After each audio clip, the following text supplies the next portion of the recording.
Hello, this is Eugenia with Radiant Warrior Living. I am coming to you from Toronto, Canada. If you want to find out more about what I do, please go to my website, www.radiantwarriorliving.com, and please reach out to me if you have any questions or thoughts about some of my videos or what I do. But basically what I do is help professional women to connect to who they are and find their voice. Today, the video that I want to share with you, or some of the thoughts that I want to share with you, are about inspiration, about finding inspiration in our everyday life. All of us go through very different moments and different times, and I've talked about in my past videos about some of the challenging things that we might go through, or some other things that show up in our life that we have to deal with. But very often, we come to a place where we are looking for something new. We're looking to bring out something in ourselves, something that will create a sense of joy, a sense of excitement about moving forward.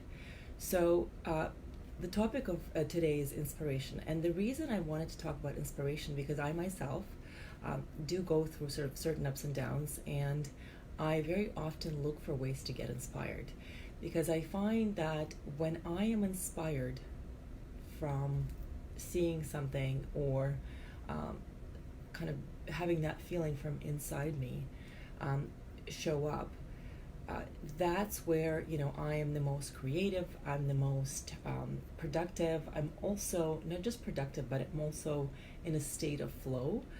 And I'm also able to come up with something new and authentic, something that's really mine, and something that kind of even sometimes blows me away. And I wonder, is it really me who has created, or who has done this? So I'd like to talk about inspiration and how it shows up. Sort of, what are some ways that we can find inspiration, and also being prepared to be inspired. Sometimes it happens unexpectedly.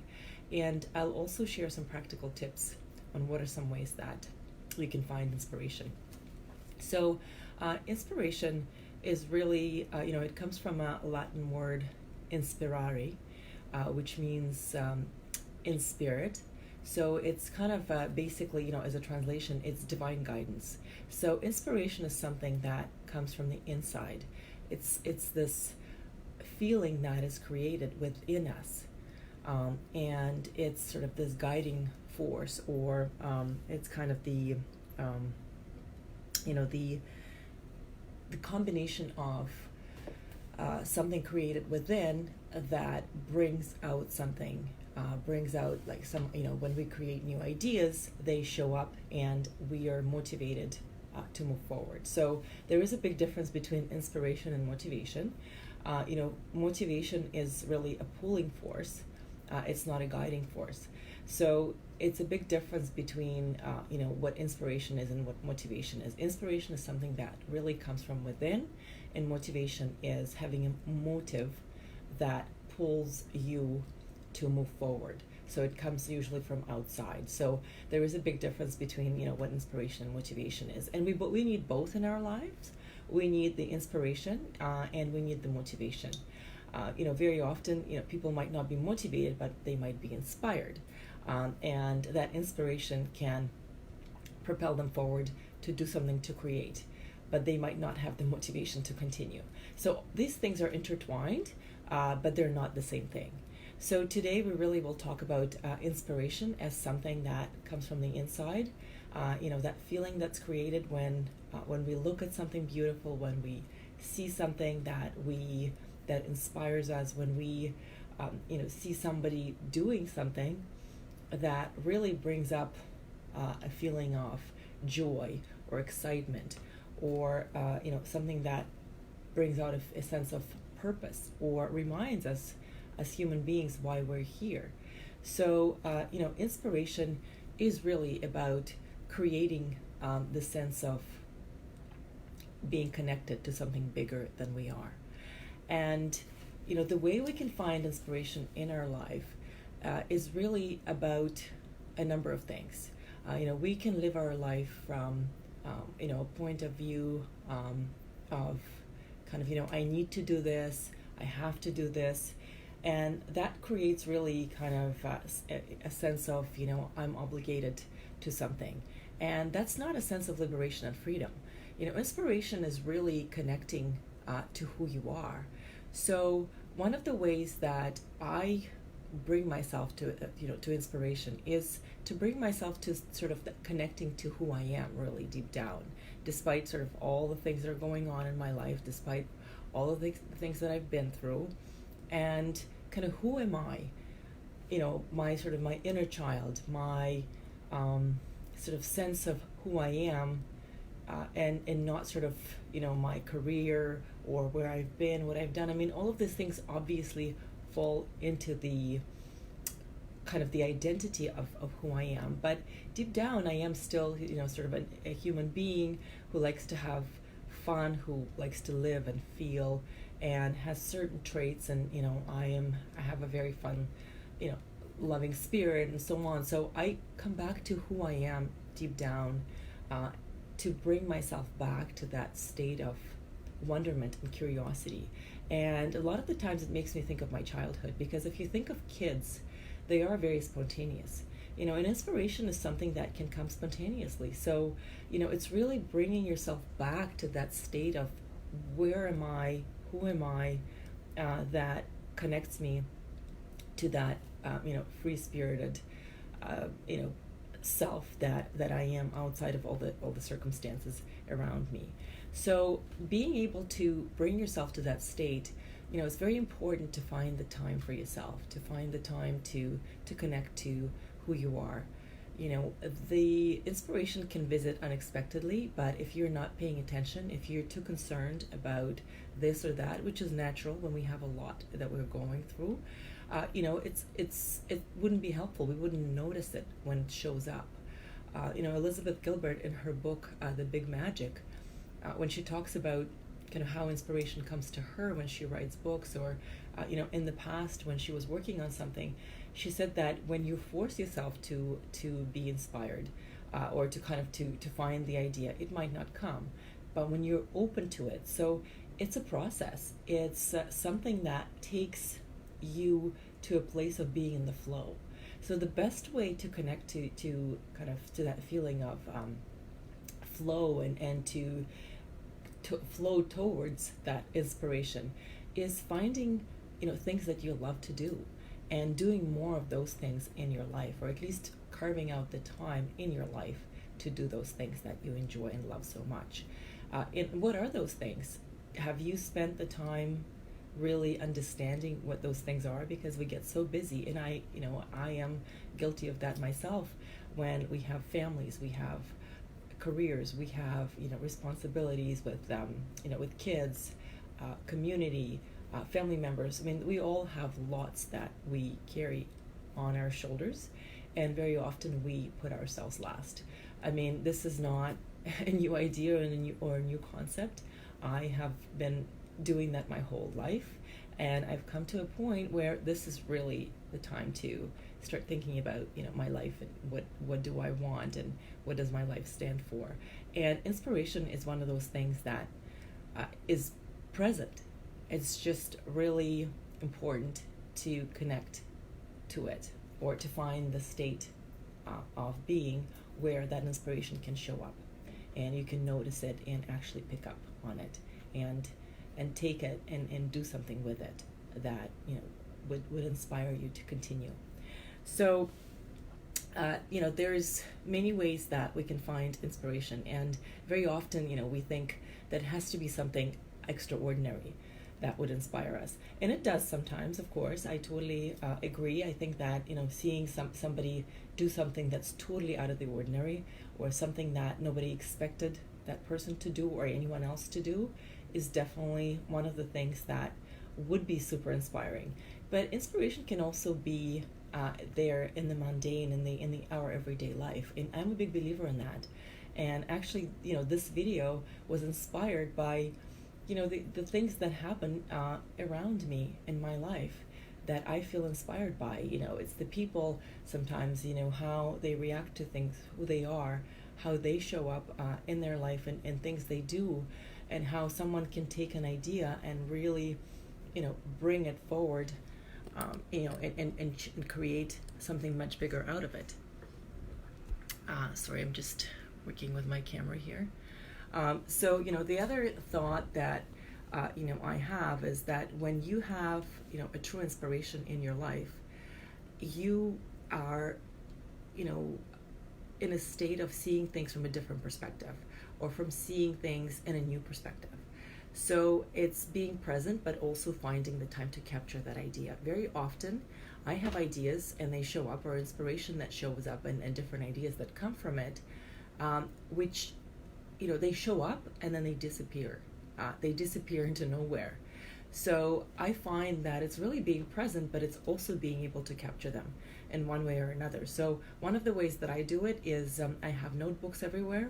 So in my car, and by my bedside table, in my office, and in my purse. So whenever I have some thoughts that show up that I find interesting and creative or different, I try to write them down.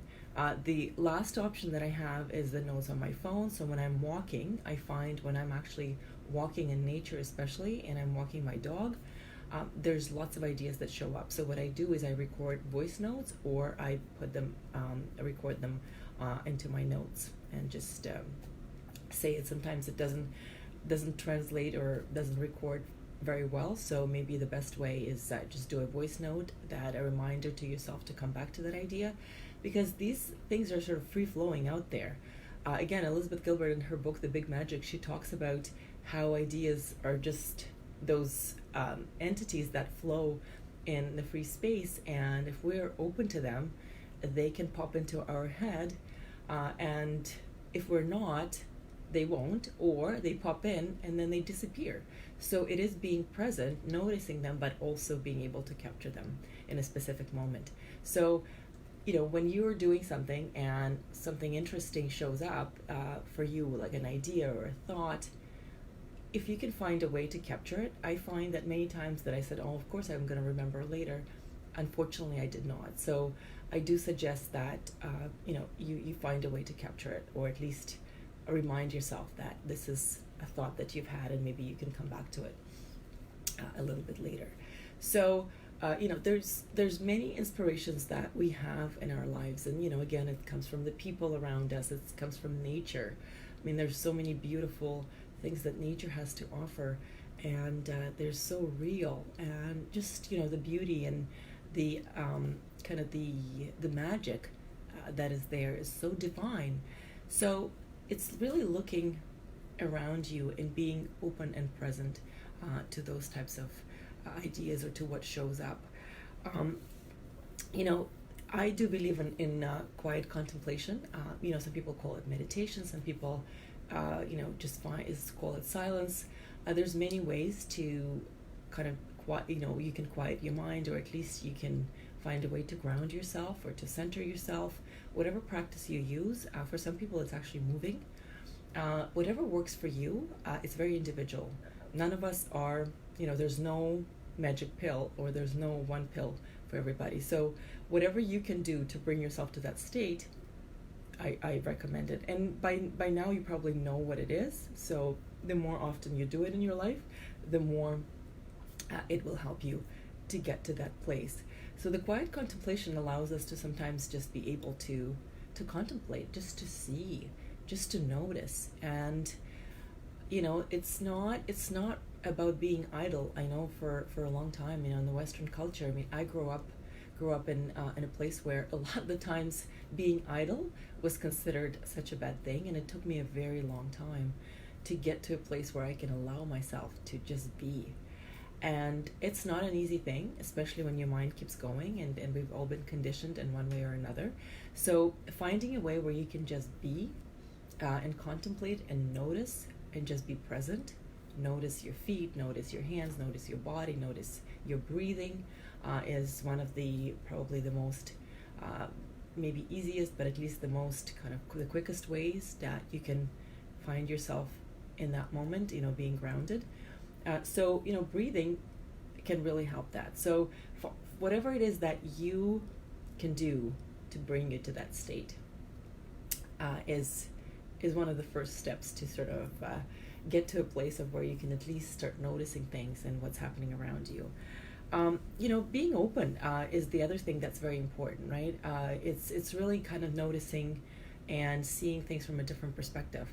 Sometimes it's we're doing the same things, or we're taking the same route to work, or we're going and doing the same things, and our routine life, sort of everyday life, becomes kind of a repetitive set of motions.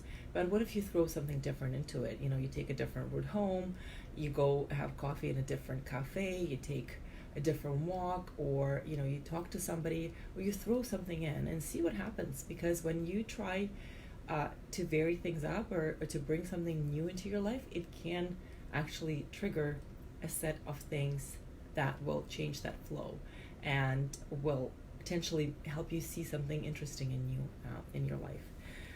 Paying attention and noticing is very important.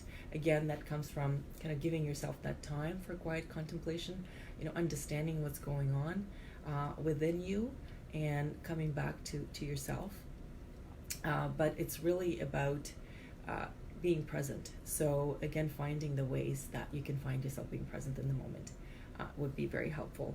And the other thing that I find is being in an environment that brings out a sense of peace, a sense of joy, a sense of excitement, a sense of creativity in you. The environment that stimulates you in a way that brings out the different ideas, different things, or makes you feel good, whether it's blissful or joyful. But that state of flow. So finding, surrounding yourself with things that you enjoy and love, with, being around people that make you feel good, that bring out kind of the sense of maybe inspiration, or someone who is doing something in their life that inspires you, somebody who is breaking barriers or doing something different. Being surrounded, or at least talking to people like that, or finding them on social media or other places, would help to find that inspiration and to find that idea, or to find just that environment that can stimulate you or bring out that feeling that you're looking for, to get into that state of creativity and inspiration. And it's also really connecting to yourself, like I said, to who you are deep down. And it's reminding yourself, what are some of the things that you've enjoyed when you were a child? Very often as adults, we get so caught up in our life that we really truly forget who we are and what we enjoy. So maybe it's trying new things if you've forgotten what it is that you really truly enjoy. So trying different activities, different things that can bring out a sense of joy or curiosity in you. And even if you don't do them well, if you fail at the end, but at least you know that you've tried, and you can try some other things. There's no there's nothing wrong with trying. And I think sometimes it's actually really about trying and experimenting with what brings out that feeling of joy and wonderment for you, that can help you feel,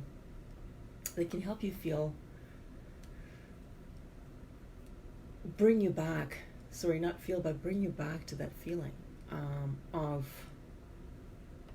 what your life is all about.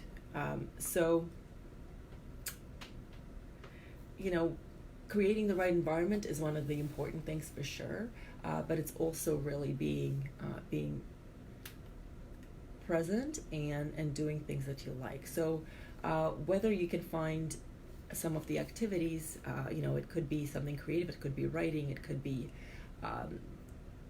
making movies, it could be being an artist and creating jewelry, or doing some things that you love and enjoy. Or it could be cooking, right? Cooking can be super artistic, but it's not judging what you're doing, but enjoying it and letting that creativity and inspiration flow. And moving very often, finding that movement in our life from when we feel stuck, the physical movement actually helps sometimes us to feel unstuck. It could be just going for a walk. It could be, doing some rigorous activity, whatever it is that you like. Doing yoga, doing tai chi, doing some other things, going out for a bike ride, whatever it is that helps you move, allows the energy, physical energy around you to move and for your energy to move. So sometimes just being in motion can create that change of state. So I'm a big believer that when we do feel stuck, and if you're able to start moving or to find a way to get yourself out of that stuck place through movement or through doing something you enjoy, you'll find that will kind of get things moving within you, and you'll be able to start experiencing things and noticing some new feelings. And understanding that inspiration is not something that's consistent all the time, because it's in spirit, it's divine guidance. So when you're present, it's there, it's always available to you. So it's having the confidence that you're capable of being inspired. It's just being in the right state of mind, because all of us are absolutely capable of experiencing all of these things and connecting to that sense of joy and beauty and sense of bliss. It's really about finding that yourself and bringing yourself to that place of being present and allowing yourself that inspiration. And the last thing that is super helpful is a state of gratitude, because again, the state of gratitude is about noticing what you have, and not just as in the physical and the material world, but noticing who you are, noticing your presence, noticing your life, and being able to really ground yourself into what is. And being, gratitude and being present are the two very important things for inspiration and for it to find you. So, again, if you go out there and you seek it in a very kind of heavy, aggressive way, it probably won't show up, because it's a flow, right? It's a process. So allowing it to come to you by being in the right state of mind, in the right state of being in the right state of being, is what it's all about. So allowing yourself to be in that place where you can notice things around you, but also notice the mundane and maybe see it in a different way, but also notice your feeling of that shows up for you from being in different places and different environments.